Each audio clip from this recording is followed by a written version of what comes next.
Okay, we're live, but we'll let it breathe just for a couple of moments here.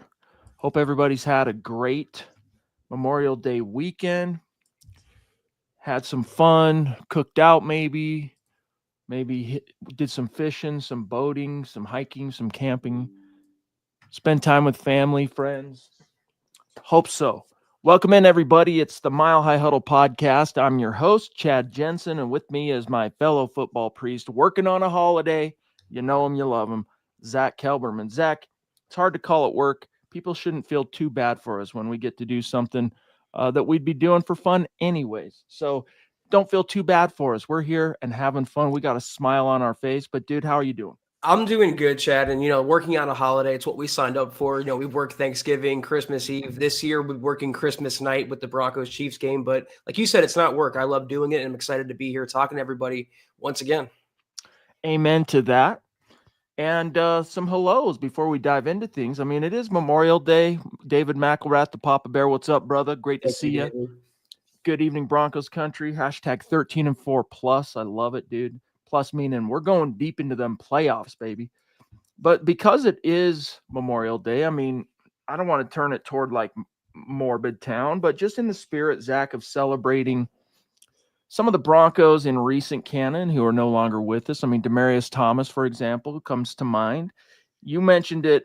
I don't know. Was it yesterday? It might have been on Thursday's podcast, but just how bizarre it is to think that Yes. Demaryius Thomas is no longer with us. But man, what a career he had.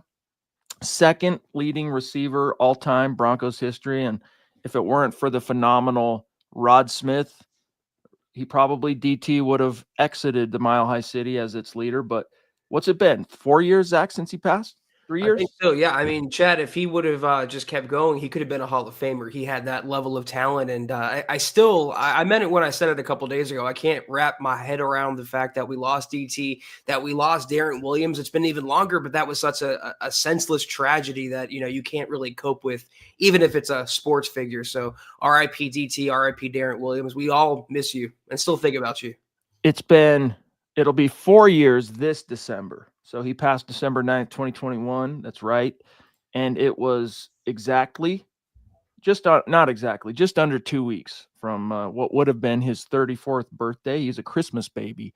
But also, doing some of the series that I've been doing to kind of keep things rolling on some of the slow off-season days, right? The three greatest Broncos to wear the number. I was doing some Jay Cutler's stuff. I think it was yesterday. I wrote it last night. It published today. So I'm thinking back to his rookie year, that 2006 season, and then how it ended, the tragedy that befell Darren Williams. And so I started reminiscing about Darren Williams, who was such a fun, exciting young player whose future was like right in front of him. And of course, we all know how that played out with the unfortunate incident at the nightclub and Javon Walker and all that stuff. But RIP to Darren Williams as well. Absolutely, another very talented player, Chad. That his life was cut way, way too short. And like I said, we still think about him and talk about him. That's the indelible mark he left in Broncos country. Plus this guy right here.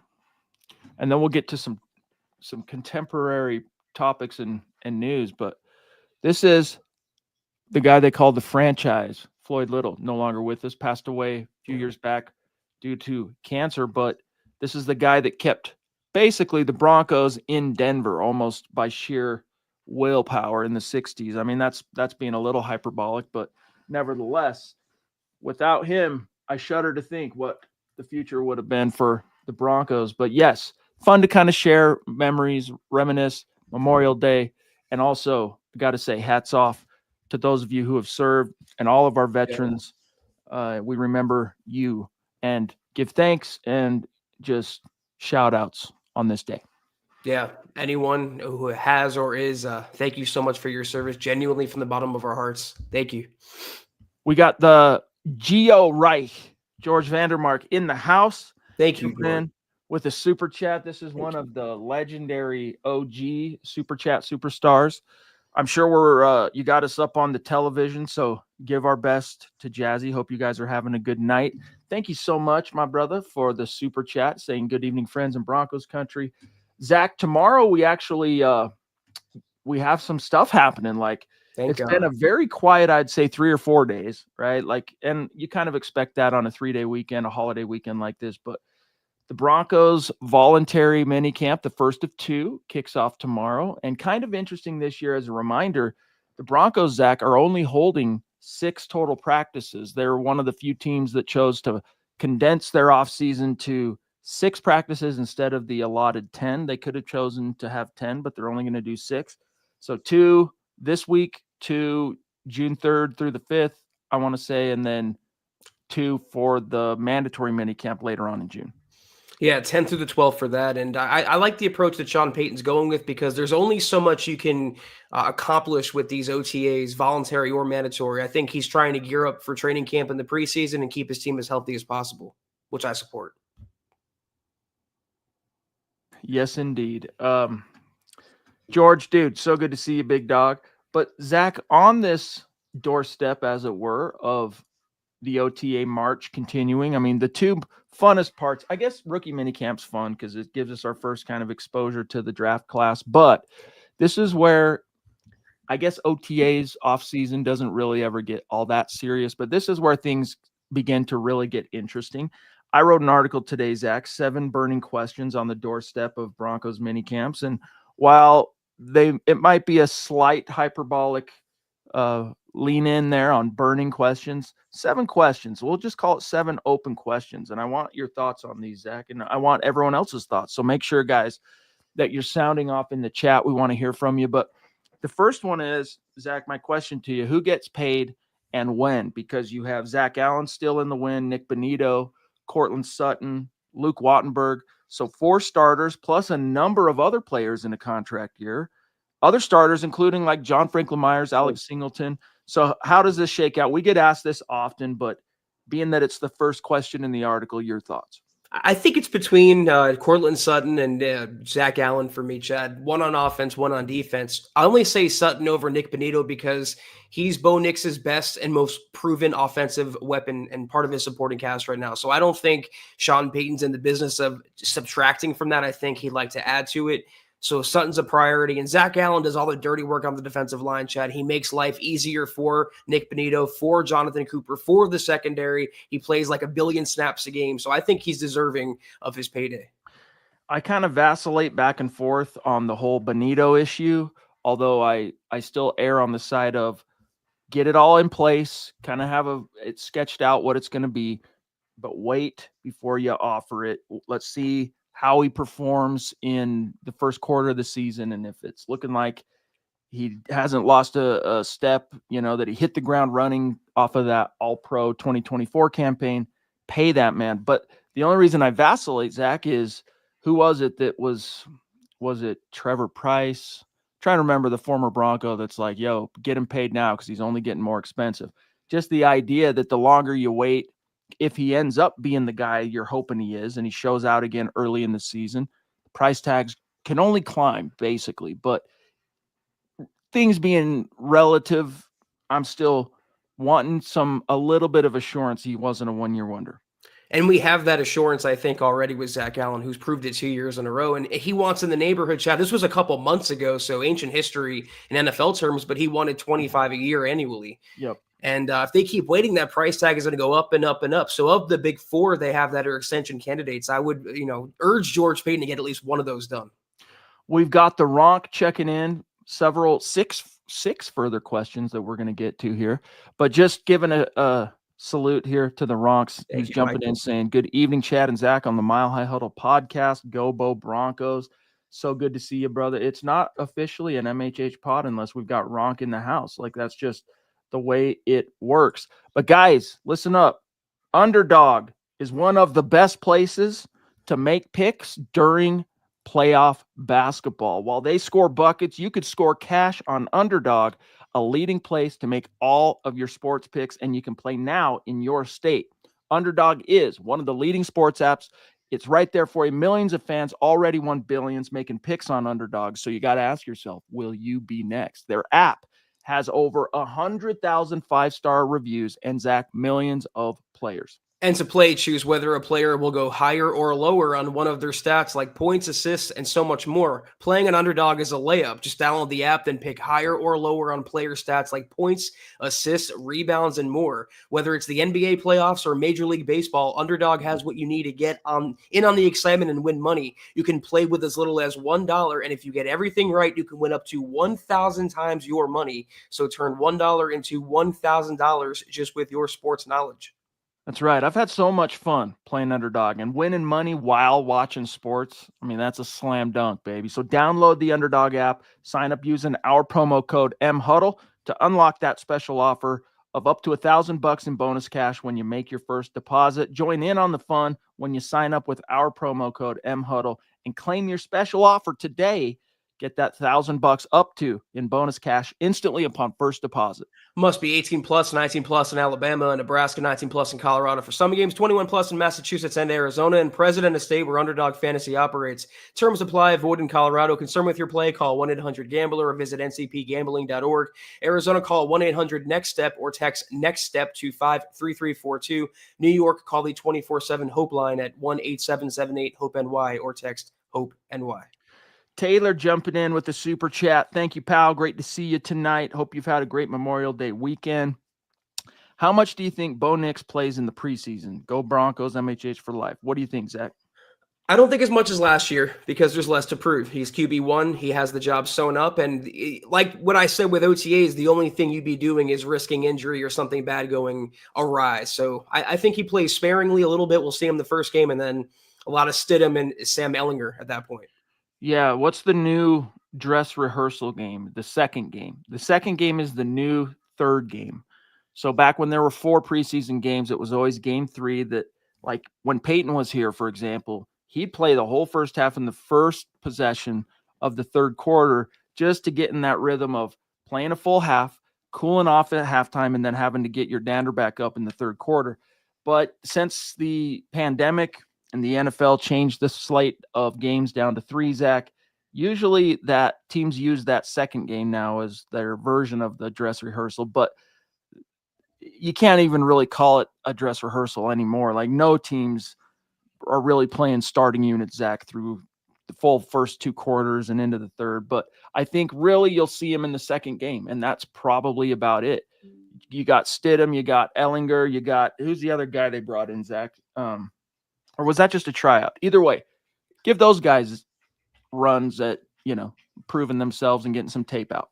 Yeah, they brought in Ian Book and Blake Stenstrom, the Princeton kid, and they didn't sign either of them. So just the 3 on the roster already, and I think they're pretty much set and forget there. Phil McLaughlin checking in. What's going on, big dog? Happy Memorial Day to you. Saying good evening, Chad, Zach, and Deacon Scott. Thanks to all that served or served. Prayers to all those loved and no longer with us. Hashtag Buckham, MHH for life, Broncos for life. Absolutely, Yes, indeed, Phil. my brother. That's what today is all about. And so thank you for that, Phil. Great message, Phil. Thank you so much. Great to see you, my friend. And I just realized, Zach, Ritter had a chance, but is he retiring? I mean, you had a story on that, right, Zach, that maybe it was a retirement, but he wouldn't even go to the tryout, Chad. He had a scheduling conflict, and right. Sean Payton alluded to him retiring possibly. Right. So, all right, we dive back in to the questions, all right? And this is one that is slightly tongue-in-cheek, but question number 2 on the doorstep of the minicamp, Zach, is can Bo Nix do it again? Now, obviously, the Broncos themselves and the fans at large are supremely confident in their burgeoning franchise quarterback, but as we've talked about quite a lot in recent weeks, or basically the last week or 2, Zach, the league at large remains rather skeptical of Bo Nix, and it's kind of interesting. I could understand it to a point if he wasn't a rookie that came in, won 17 games as a rookie, got to the playoffs, snapping a team's 8-year playoff drought.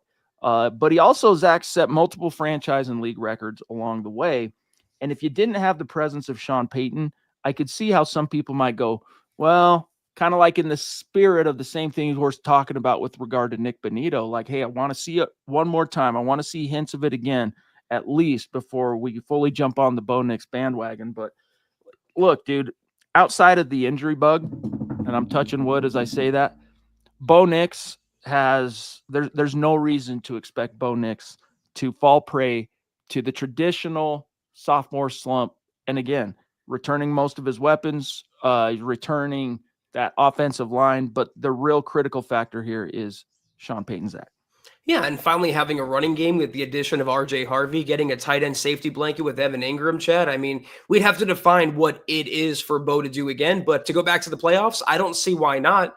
NFL teams have a year of tape to study on him. There are going to be adjustments made to his game, but they have, like you said, Sean Payton, one of the best offensive masterminds of this generation. And with those added reinforcements, the expectation is, the ceiling last year is the floor this year. 10-7 to me is the floor, Chad, and 13-4 could be the ceiling. That's how I would define it, is winning more games than you did. That's a great way to put it. Last year's ceiling is this year's floor. And from like a statistical production perspective, finish in the 4,000 territory. He came just a little bit shy of that. But a big reason for that is, again, how the first quarter, of the season kind of shook out for Bo. Not only did he have the struggles early on, Zach, especially those first two games, but he had one game in the first frame of the season where he passed for 60 yards, that rain game, which really affected things. So getting back to defining it in the can Bo do it again question, hey, just keep building on what you established last year. And as long as the Broncos are winning games, Zach, I think that's going to correspond and correlate to that production we're hoping for from Bo. That's exactly what I was going to say. You brought up the Jets game. I think it was 10-9 final. But guess what? It was a crappy game statistically, but he got the W. That's the most important thing. That's what we want from our franchise quarterback, Chad. Amen. We also have question number 3, which is, and it's a little bit more elusive because coaches don't exactly telegraph to us, staff, the head coach doesn't exactly telegraph how things work internally, but how will the new offensive coordinator pecking order play out? Now, listen, Joe Lombardi obviously returns as the offensive coordinator. That's the title, but the Broncos have kind of a clear as mud offensive coordinator play caller situation, because your real offensive coordinator, Zach, is the head coach, because he's the guy that's calling plays on game day. Not that he doesn't get insight and input from the guys, and especially relative to game planning ahead of the game during the week and whatnot. But the Broncos have a new run game coordinator in the form of Zach Strief, who's also pulling triple duty because he's the assistant head coach now as well, and O-line coach. And then Davis Webb, 3 years, Zach, from being a backup quarterback in the league, he is now, on top of his quarterback's coach duties, the pass game coordinator. So just seeing how this new look coordinator on the offensive side thing shapes up. It reminds me a lot of when under Vic Fangio, Chad, Ed Donatel existed to serve as the defensive coordinator, and it was a title-only position. He basically fetched Vic Fangio coffee, and I don't want to, dismiss too much of what Joe Lombardi does. I know they go back years to New Orleans and everything, but as long as Sean Payton's in town, he's running the show, and I think he would sooner lean on Davis Webb, who has the younger, progressive way of thinking in the NFL. He's going to be a future OC or head coach one day, and Sean Payton knows that. So as long as they have those two in Denver, they're going to be fine no matter what the pecking order looks like. And by the way, I had navigated off screen looking at the article. So Taylor, I did catch you. How does Bo avoid the sophomore slump like CJ Stroud and other QBs? We addressed that. Thank you for that second super chat, big dog. George with also a second super chat. Very generous. Thank you, big dog. Saying, don't get many chances to see live, especially with the flagship show. It's Memorial Day. And yes, my grandfather, George Russell Vandermark, served in World War II. I'm proud to be the second. He was a Broncos fan too. That's awesome. That's really cool, dude. Yeah. That's really cool, man. I love World War II history. I mean, I'm not like a super nerd in it, but I love World War II history. I love World War II war movies.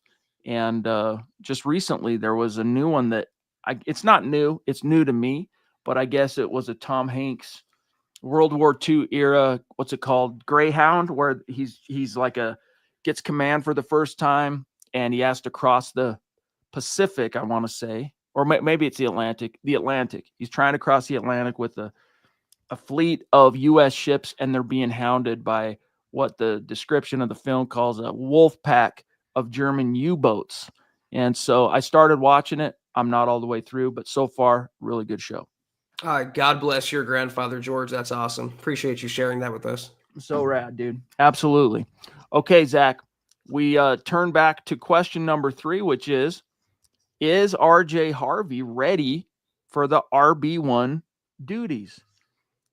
And, this is more perfunctory than it is sincerely questing, on this particular topic, because whether he's ready for it or not, Zach, that's obviously the Broncos' plan A.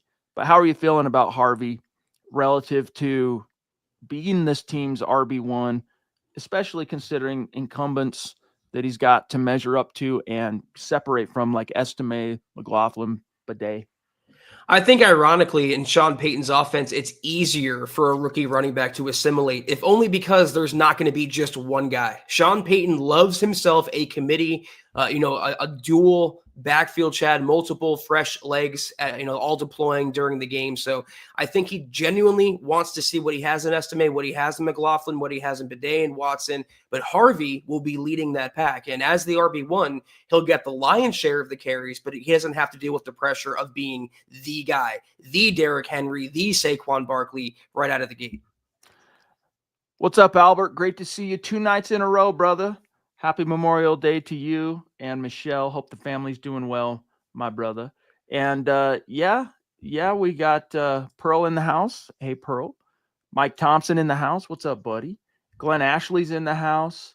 A lot of the familiar names. Todd Ostendorf.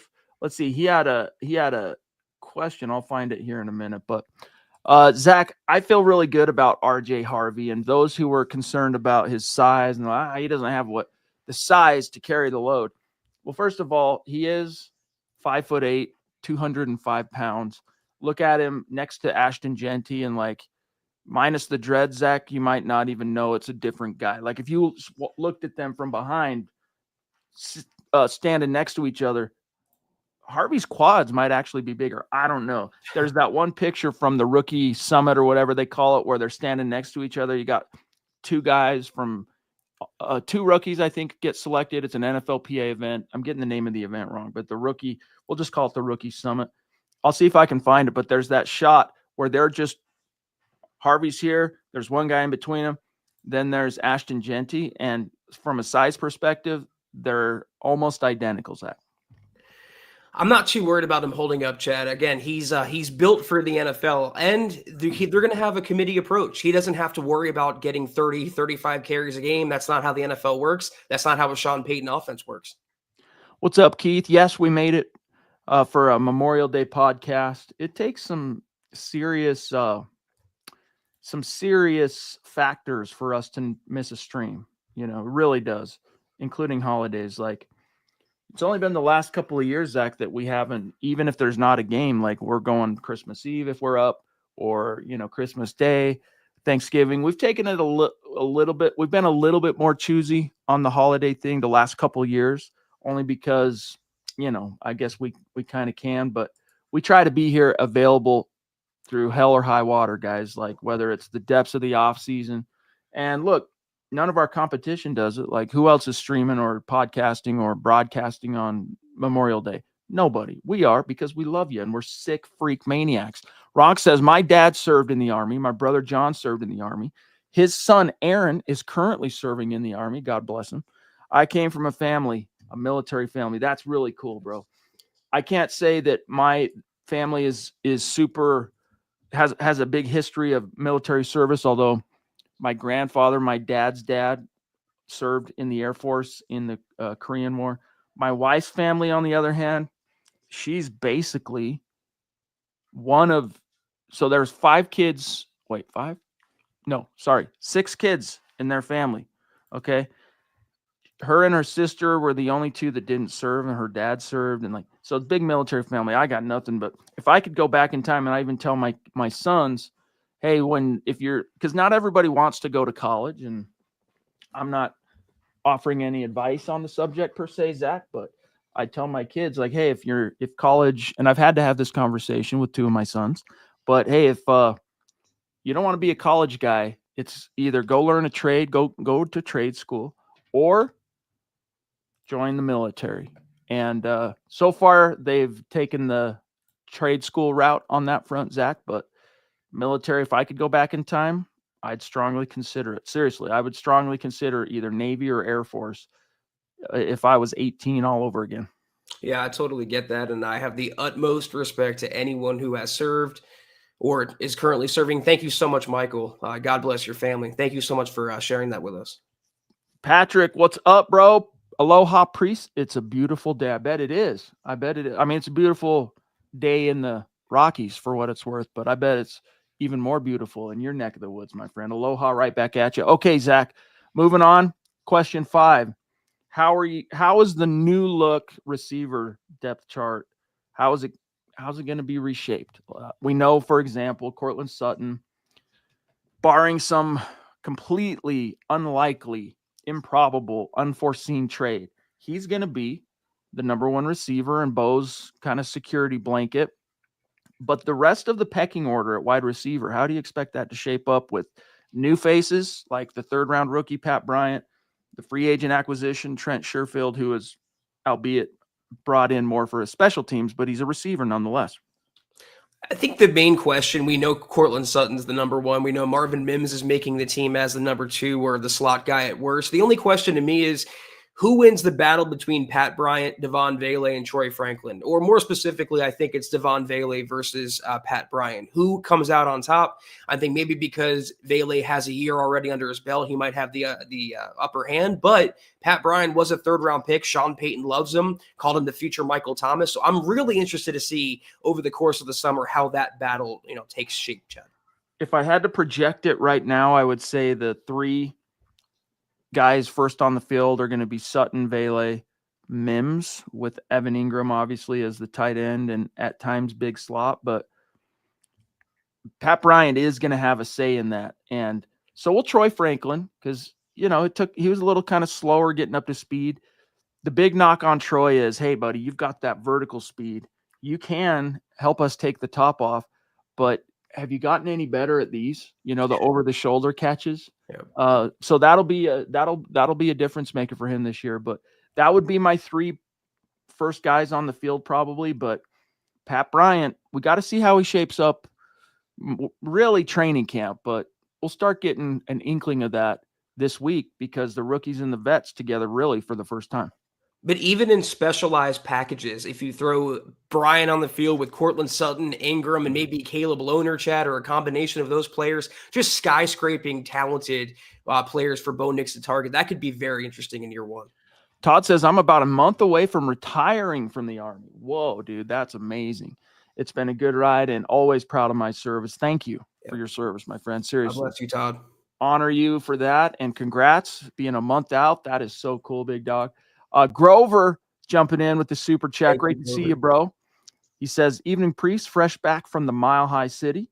Took the fam out for a quick vacay, which included a tour of Mile High. Maybe that picture in your profile, maybe that's from your... Yeah, that says Empower. I wasn't sure at first if that was old, maybe said Sports Authority or something, but no, that looks new. Oh, yeah, and it's the newer jersey, so that must be from your weekend, I'm guessing. But he says it got us stoked for the upcoming season. MHH for life, Broncos for life. Dude, glad you're able to visit, brother. And I'm sure you had you made some good memories. Dope. And Empower Field is not too much longer. I think it's 114 days, but who's counting, Chad, until the Broncos week 1 home showdown versus Cam Ward and the Titans. Can't wait for that, Grover. Thank you so much. Dude, I'm used to saying now and writing in the articles Empower Field and Mile High, Empower Field, Empower Field. But it's still a little bit of a mouthful, whether you're saying it or typing it out, is Broncos Park powered by Common Spirit. Until we've been doing this. Man. What's up? We got a Smouse in the house. Unique Prepping, our old OG Super Chat superstar. Thank you, bro.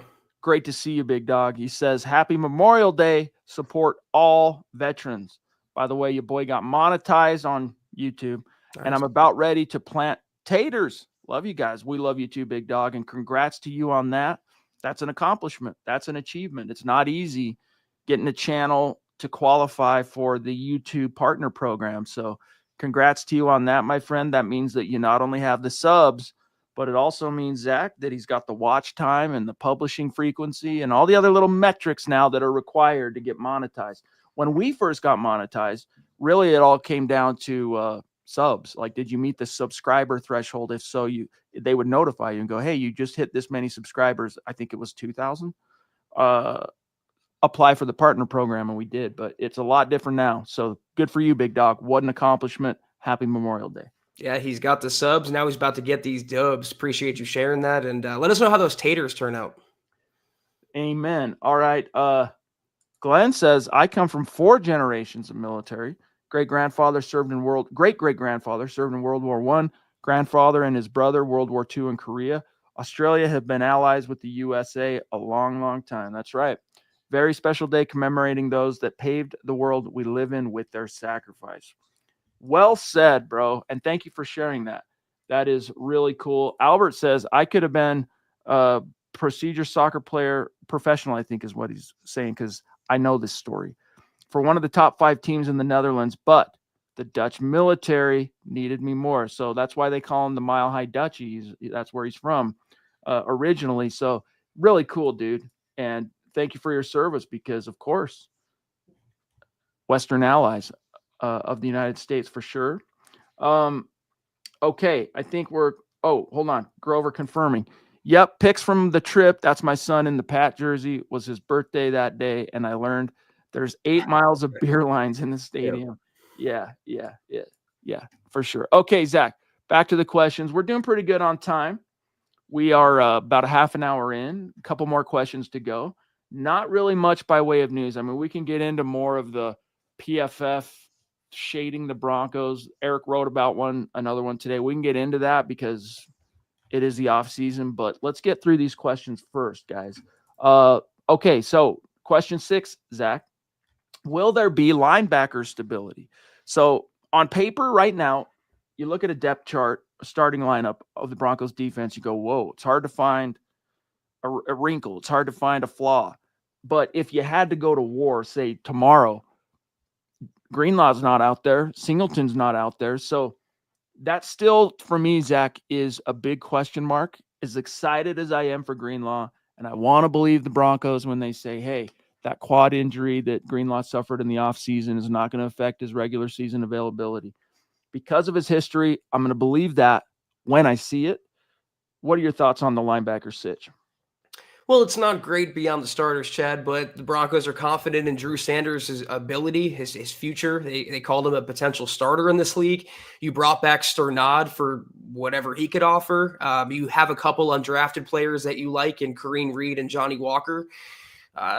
Even Q Robinson, the 4th-round linebacker, he can play a little inside if you ask him, though he's more of an edge. So I really do believe the Broncos feel they're okay, if only because quantity over quality at this point, but they're going to pray and keep their fingers crossed that Greenlaw and Singleton don't have any setbacks. Well said. This is interesting. Pearl says, I worked as a civilian at the switchboard was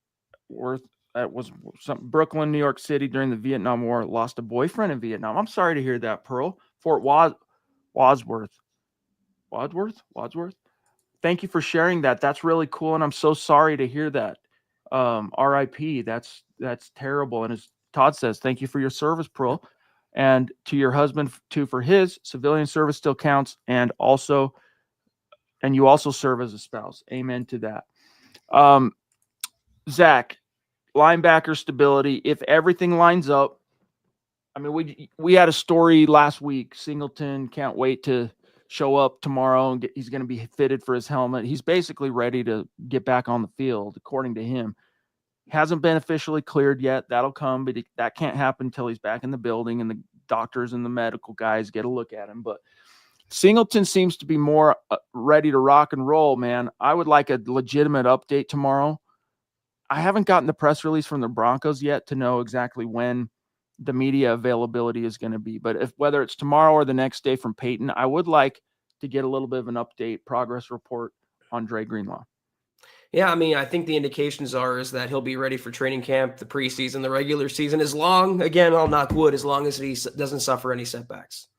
Okay, last one, and this is definitely not a burning question, but Zach, you had an article on this very subject that published not long before we went live tonight. But will the rookie jersey numbers change? Specifically, Zadeh Barron and almost said PJ, RJ Harvey.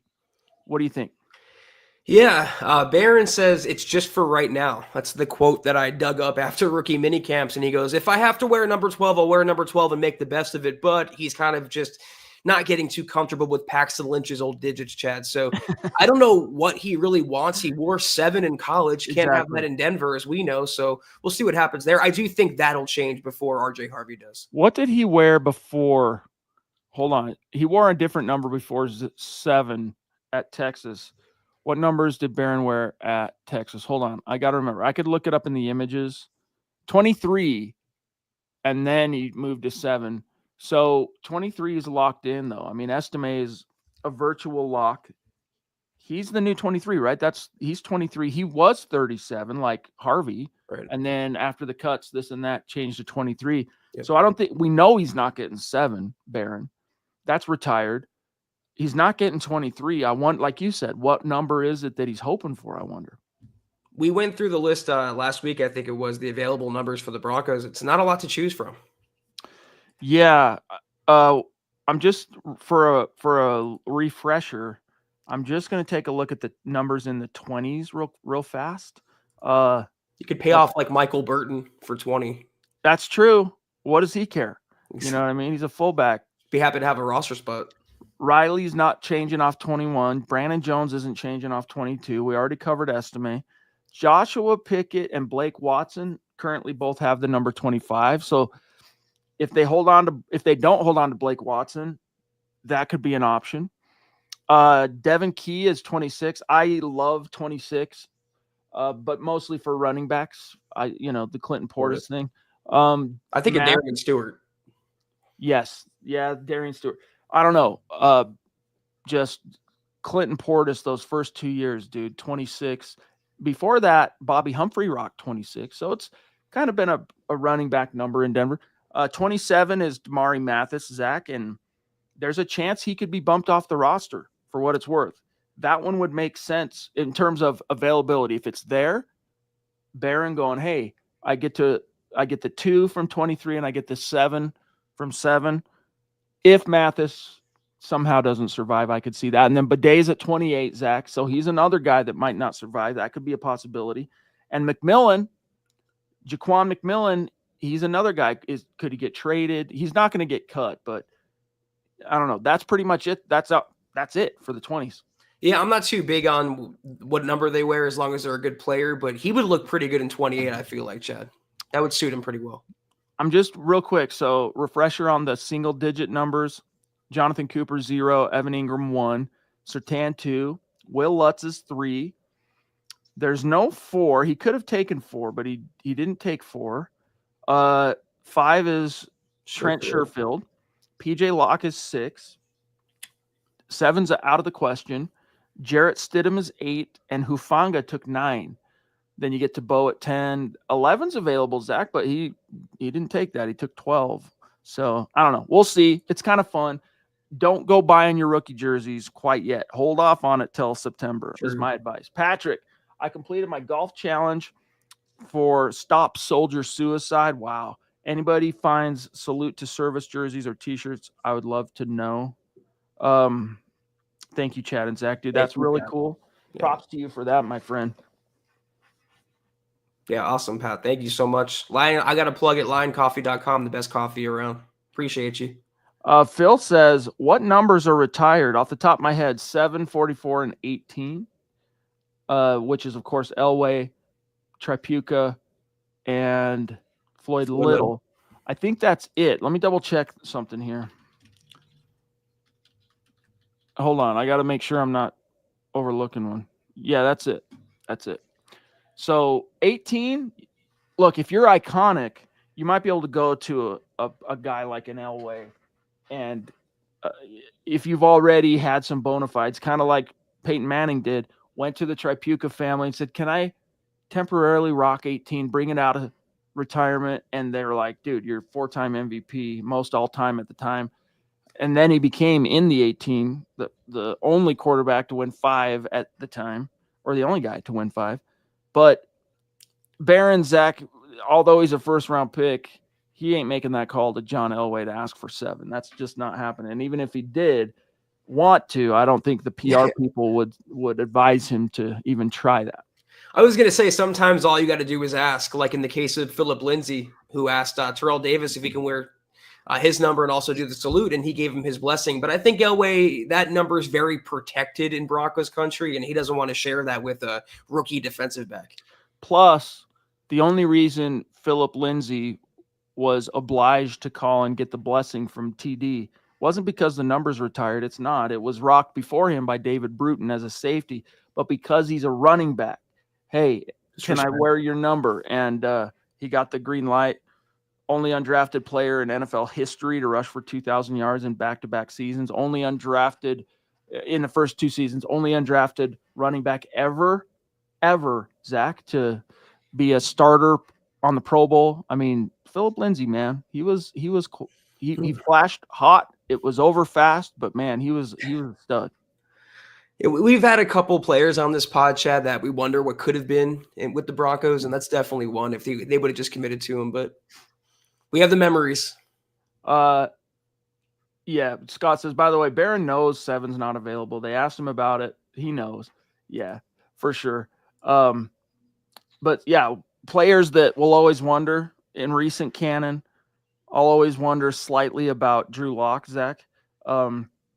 I'll always wonder a little farther back, Chad Kelly, if he doesn't make that boneheaded decision to get completely faded and walk into somebody's home in the wee hours of the night, get chased off by a vacuum cleaner. I'll always wonder in the late Shanahan era, I'll always wonder what could have happened with the Jake Plummer team if the Broncos used their 2006 first-round pick on someone that could help Jake Plummer instead of a quarterback. And then even that one, okay, water under the bridge, Jay Cutler's a Bronco. What could have happened if, even if you still fire Mike Shanahan after 2008, okay, fine, but the incoming guy, Josh McDaniels, doesn't trade Jay Cutler away, who was going into his 4th year and coming off a Pro Bowl season. Those are a couple of the recent guys I'll always wonder that. To a lesser extent, too, remember Kyle Sloter, the Sloter House, preseason wonder kind, Chad, for the Broncos? Oh, yeah. Maybe if he got a shot, you never know. But fortunately, we've wandered that desert. It's behind us now. And thank God for Bo Nix. Scott goes, what is it with boneheads and Denver Bronco quarterbacks like Jay Cutler, Drew Lock, Chad Kelly? I mean, Chad Kelly was definitely a bonehead. Drew Lock, $1 million arm. What would you say, Zach? $1 million arm, 10-cent brain, or what was your line? Yeah, that's 10-cent head. That's it. Yeah. But aside from dancing on the sideline, maybe the COVID thing, but he seemed pretty grounded for a young quarterback. His father recently passed away. That's right. Andy so R.I.P. to Andy Locke, unfortunate. But, okay, guys, we got George jumping in again from the tippity top rope. Thank you. Thank you, brother. This is why you're a Mount Rushmore all-time OG Super Chat superstar, and you know this. He says, well, it's, in my opinion, this is the year we take back the West. Join me in raising glasses to Denver getting back in the Super Bowl discussion. I've got some green tea right here. I don't partake in adult beverages, but I'll raise this glass right now with you on that front because I actually agree with you.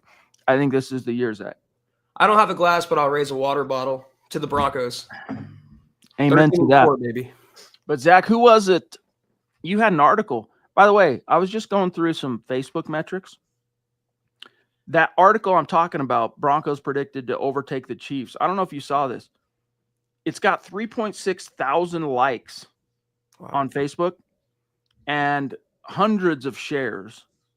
We'll have to go back and look at what that one did on the old traffic metrics, but you should look at that when you get 5 seconds for what it's worth. Sure. But who was it that was predicting that? I don't recall. I gotta pull that up as well. Yeah. But I think it's in the cards. I think it's in the cards, guys.